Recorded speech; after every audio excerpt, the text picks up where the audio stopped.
कर्पूरगौरं करुणावतारं संसारसारं भुजगेन्द्रहारं सदा वसन्तं हृदयारविन्दे भवं भवानी सहितं नमामि। भवं भवानी सहितं नमामि। नमः पार्वती पतये हर हर महादेव। शिव कथा में आज हम बात करेंगे महाशिवरात्रि की। महाशिवरात्रि जो महादेव को अत्यंत प्रिय है। हमारे सनातन धर्म में शिवरात्रि को एक विशेष महत्व है।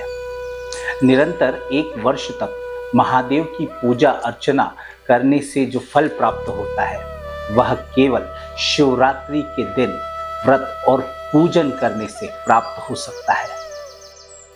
शिव महापुराण के अनुसार एक दिन जब भगवान विष्णु शयन कर रहे थे तभी वहां ब्रह्मदेव प्रकट हुए।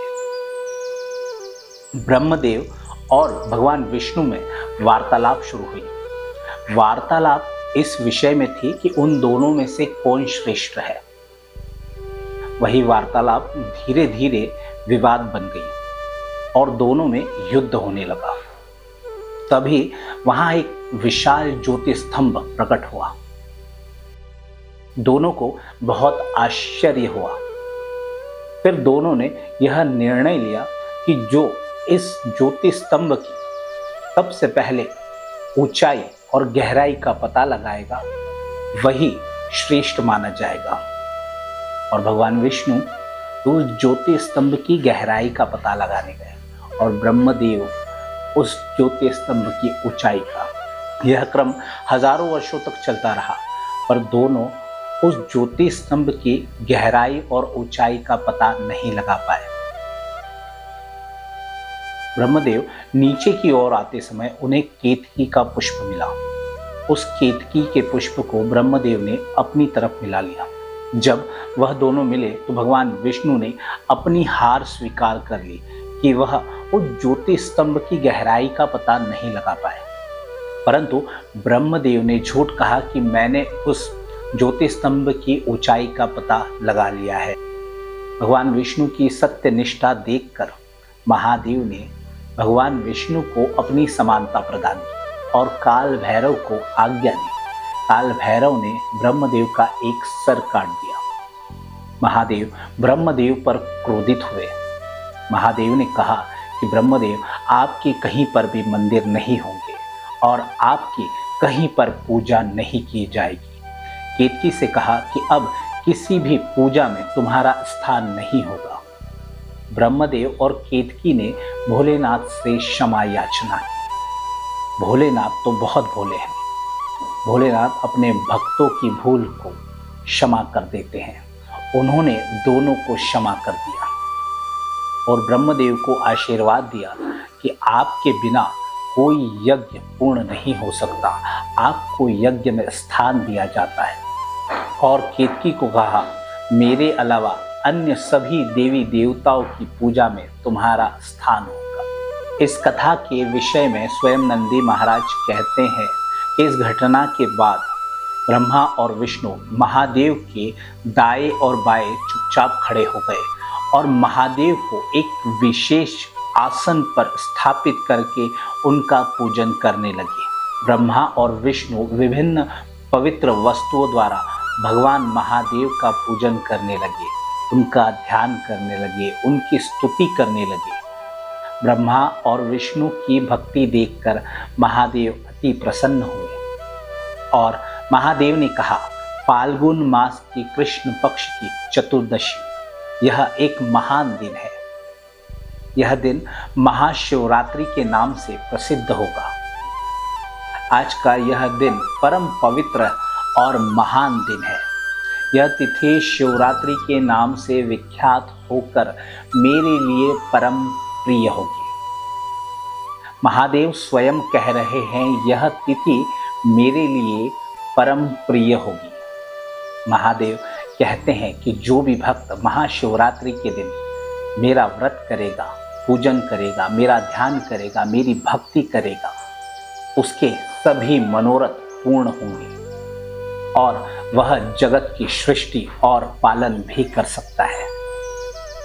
जो शिवरात्रि के दिन व्रत करेगा, अपनी शक्ति के अनुसार निश्चय भाव से मेरी यथोचित पूजा करेगा, उसको 1 वर्ष तक निरंतर मेरी पूजा करने का जो फल मिलता है, वह फल केवल मात्र शिवरात्रि के दिन पूजन करने से प्राप्त होगा। शिवरात्रि तिथि मेरे धर्म की वृद्धि का समय है। इस दिन एक महान उत्सव होना चाहिए, एक महान महोत्सव होना चाहिए। शिवरात्रि हर भक्त की मनोकामना पूर्ण कर सकती है। महाशिवरात्रि के दिन हर भक्त को व्रत अवश्य करना चाहिए और महादेव को जल, गंगा जल, दूध, दही, पंचामृत से स्नान करवाना चाहिए। इस दिन महादेव को बेल पत्र चढ़ाने से 3 जन्मों के पाप नष्ट हो जाते हैं।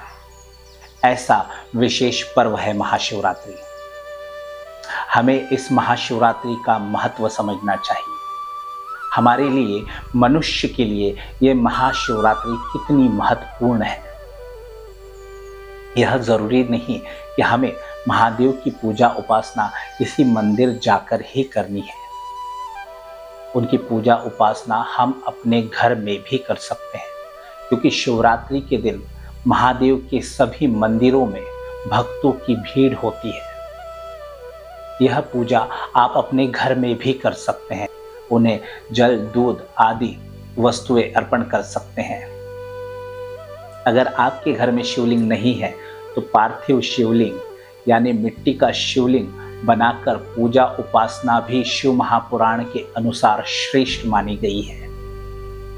हम बहुत भाग्यशाली है कि हमें मनुष्य जन्म मिला और शिवरात्रि के दिन हमें महादेव की पूजा करने का अवसर प्राप्त हो रहा है। इस अवसर को हमें गंवाना नहीं चाहिए। महाशिवरात्रि के दिन हमारा उद्देश्य केवल महादेव की भक्ति और उनका ध्यान होना चाहिए।